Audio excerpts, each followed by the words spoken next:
என்ன மச்சி கிளம்பிட்டியா? ஆமாம் மச்சி, நாளைக்கு அம்மாவுக்கு பர்த்டே, அதான் அவங்கள பார்க்க போயிட்டுருக்கேன். ஏய் மச்சான், என் விசேஷம் சொன்னான்னு சொல்லிடுறா. ஓகேடா. நானும் விஷ் பண்ணேன்னு சொல்லு. தேங்க்ஸ்டா. ஆமாம், அவன் எங்கடா ராஜு? பாத்ரூம்ல இருக்கான்டா. பாத்ரூம்லையா? சரி, அவன்கிட்டையும் சொல்லிடுங்க, நான் வரேன். சொல்லிடுறேன்டா. எப்படா வருவ? நானா? எப்போ வருவேன்? எப்போ வருவேன்னு தெரியலையே, ஆனால் பார்ப்போம், வந்துடுவேன்.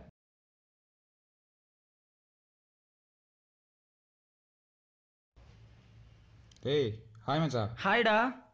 നീ എവിടെ പോവാ? ஊருக்குடா. വീട്ടിലോട്ട് തന്നെ ആണോ അതോ? ஏய் ஆமாடா, அம்மா பார்க்க போகிறேன்டா. ആ നീ പോയിട്ടപ്പോ വരും? நானா? நான் ஒரு வாரத்தில் வந்துடுவேன்னு நினைக்கிறேன், பார்ப்போம்டா. ആ എടാ ഇതാരാടാ? இதான் என் அத்தை பொண்ணு, சொன்னேன்லடா. ഓ അത്ത പൊണ്ണ്. சரிடா போட்டா. ஓகேடா. ஒன்னாலதான் தூங்கலன்னு சொல்ல போறேன், சோறு தண்ணி சேரலன்னு சொல்ல போறேன். புதுசா புழுகாம ரொம்ப பெருசா வழியாம.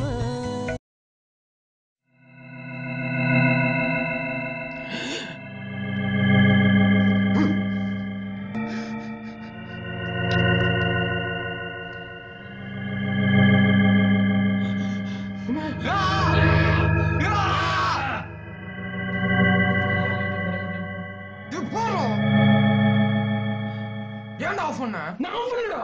டேய் ரிஷி, சார்ஜர் கனெக்ட் பண்றான். டேய் பிரபா, என்னடா பண்ணிட்டு இருக்க? ஒருவேளை இது பேயா இருந்துச்சுன்னா என்னோட வயர்லெஸ் கேமரால தெரிய வாய்ப்பு இருக்கு. அதை நம்ம லேப்டாப்ல கனெக்ட் பண்ணி பார்க்கலாம். அப்படியாடா ராஜு, கேமரா எடுத்து எல்லா பக்கமும் காட்டுடா.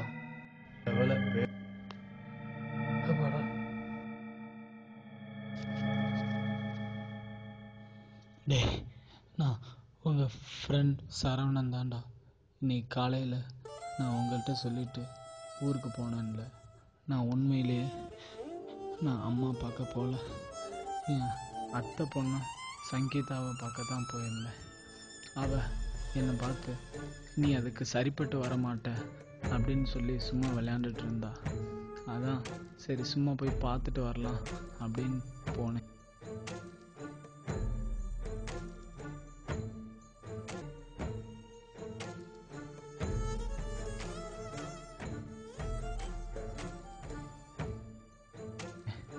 போகும்போது தான் ரயில்வே ஸ்டேஷனில் என் பக்கத்தில் ஒரு பேக் இருந்துச்சு.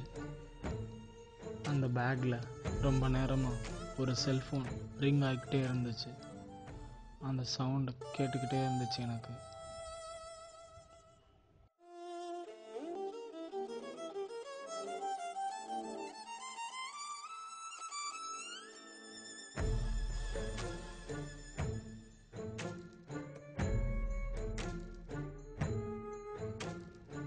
ரொம்ப நேரம் கேட்டதுக்கப்புறம் நான் அந்த பேக்கு பக்கத்தில் போனேன். அந்த பேக்கில் என்ன தான் இருக்குன்னு அப்போ தான் நான் ஓப்பன் பண்ணி பார்த்தேன்.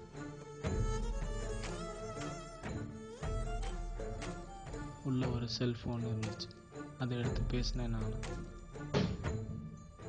அதில் அவங்க ஹிந்தியில் ஃபஸ்ட்டு பேசிகிட்டு இருந்தாங்க. எனக்கு புரியலைன்னு சொல்லிட்டு இருந்தேன். அப்புறம் இங்கிலீஷில் பேச ஆரம்பித்தாங்க. நானும் அவங்களுக்கு பதில் சொன்னேன். இந்த பேக் இங்கே இருக்குது சார், இதை இங்கே பக்கத்தில் ரயில்வே போலீஸ் ஸ்டேஷனில் கொடுத்துட்டு போயிடவா அப்படின்னு கேட்டுட்டு இருந்தேன். அவங்க ஹேண்டிகேப்டு பர்சன் அப்படின்னு சொல்லி என்கிட்ட அந்த பேக்கை வெளியில் எடுத்துகிட்டு வர சொன்னாங்க. நானும் அந்த பேக்குள்ளே என்ன இருக்குன்னு கூட பார்க்காம வெளியில் எடுத்துகிட்டு போயிட்டு இருந்தேன். அவங்களோட பேசிக்கிட்டே நான் பேக்கை எடுத்துகிட்டு போயிட்டே இருந்தேன். மேலே ஃப்ளைஓவரில் நடந்து வந்துட்டு இருக்கும்போது அவங்க திடீர்னு லெஃப்ட் சைடு திரும்பி பாருங்கள் சார் அப்படின்னு சொன்னாங்க. நானும் பார்த்து அவங்கள தேடிட்டு இருந்தேன். அப்புறமா அவங்கள நான் கீழே பார்த்தேன். போய் பேக்கை கொடுத்துட்டு திரும்பி எல்லாத்தையும் செக் பண்ணி பார்த்துக்கோங்க சார் அப்படின்னு சொல்லிட்டு நான் திரும்பி வந்துட்டு இருந்தேன். அங்கே 2 பேர் இருந்தாங்க. அந்த 2 பேரில் ஒருத்தர் தான் ஹேண்டிகேப்டாக இருந்தார். அதுக்கப்புறம் திரும்பி நான் வந்துட்டு இருந்தேன். திடீர்னு எனக்கு டவுட் வந்துச்சு. 2 பேர் இருந்தாங்கல்ல, ஒருத்தர் நல்லா தானே இருந்தார், அவரை அனுப்பி பேக் எடுத்துகிட்டு வந்திருக்கலாம்ல. அதுக்கப்புறமா அவங்கள்ட்ட இருந்து அந்த பேக்கை பிடுங்க ட்ரை பண்ணேன். இது உங்களோட பேக் தானான்னு கேட்டேன். அப்படியே என்னை அடிக்க ஆரம்பிச்சிட்டாங்க. அதுக்கப்புறம் என்னை காப்பாற்றுறதுக்கு ஒருத்தர் வந்தாங்க, அவரையும் அடித்தாங்க. எங்கள் 2 பேருக்கும் குளோரோஃபார்ம் கர்ச்சிஃபில் தடவி வச்சுட்டாங்க.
कोयम्बतूर में 65 स्कूल्स और 86 कॉलेजेस है। கோயம்புத்தூரில் इनमें से हर 65 एक इम्पोर्टेंट कॉलेज में 86 हमें बॉम्ब लगाना है।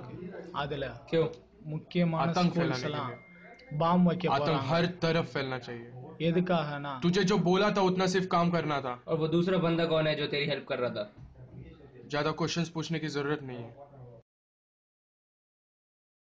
मैं भी तेरे तरह एक स्टूडेंट था, நானும் உன்ன மாதிரி ஒரு बट ஸ்டூடெண்ட் गवर्नमेंट தான். मेरी मदद नहीं करती। பட் எங்க கவர்மெண்ட் எனக்கு ஹெல்ப் பண்ணல.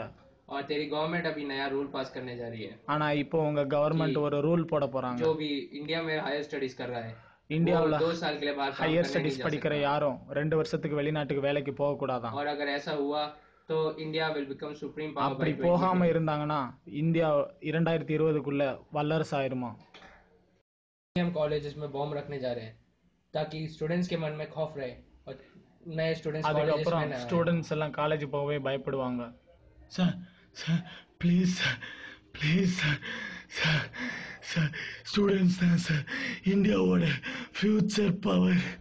அவங்க ஆயிரம் கனவுகளோட ஸ்டூடெண்ட்ஸ் இருக்காங்க சார். சார் அவங்கள மட்டும் விட்டுருங்க sir. Sir sir please sir sir.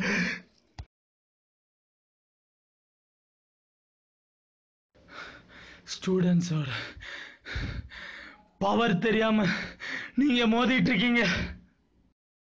Student करवा रखा है, तो स्टूडेंट है तो तू क्या उखाड़ लेगा? ஸ்டூடெண்ட்ஸ் சொல்றியே, ஸ்டூடெண்ட்ஸாட என்னடா பண்ண முடியும் அப்படின்னு கேட்டாங்க. அப்போ அதை நான் தடுக்கணுன்றத நினைப்பு மட்டும்தான் என் மனசுல ஓடிட்டு இருந்துச்சு.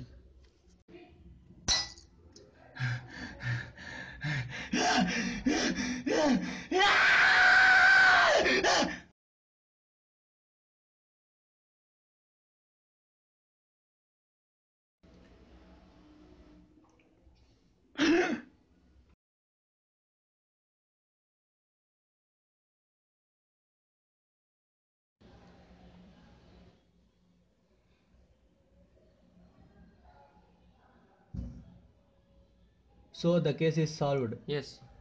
Yes, come in. Welcome. Welcome. Sir எங்கள் ஃப்ரெண்டை கொலை பண்ணிட்டாங்க சார். என்ன கொலை பண்ணிட்டாங்களா? சார் ஃப்ரெண்டு பேயா வந்து பேசின வீடியோவில் இருக்குது சார்.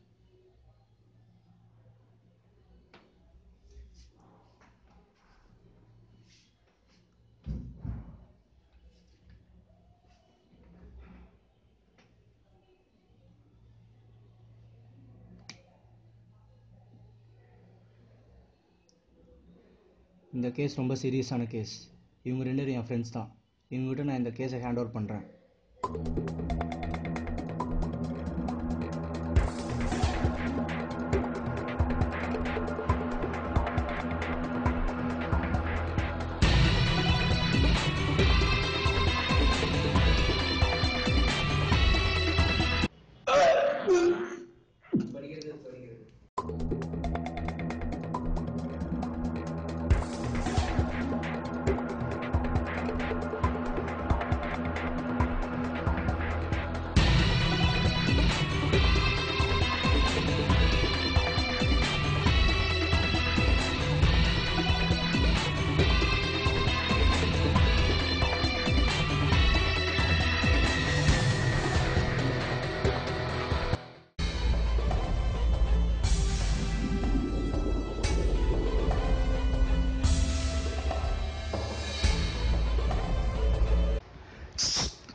तुम पुलिस वाले हमारा कुछ नहीं बिगाड़ सकते, समझा?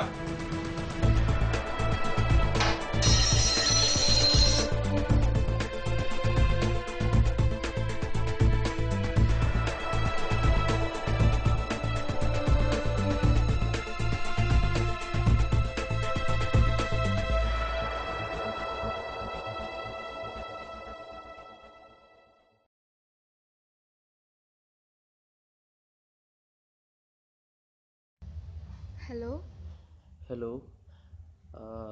சரவணன் இறந்து போயிட்டா.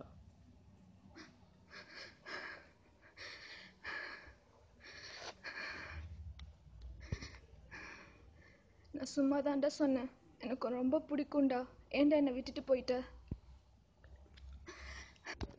உண்மையிலேயே இந்த நாடு யாருக்காக? அன்னைக்கு வெள்ளைக்காரன் நம்ம நாட்டை பங்கு போட்டான். இன்னைக்கு இந்த கொள்ளைக்காரன் நம்ம நாட்டை அடமானம் வச்சுட்டான். இது எல்லாத்துக்கும் காரணம் மாணவர்களாக இருக்கிற நம்ம விழிப்புணர்வற்ற நிலையில் இருக்கிறதால தான்.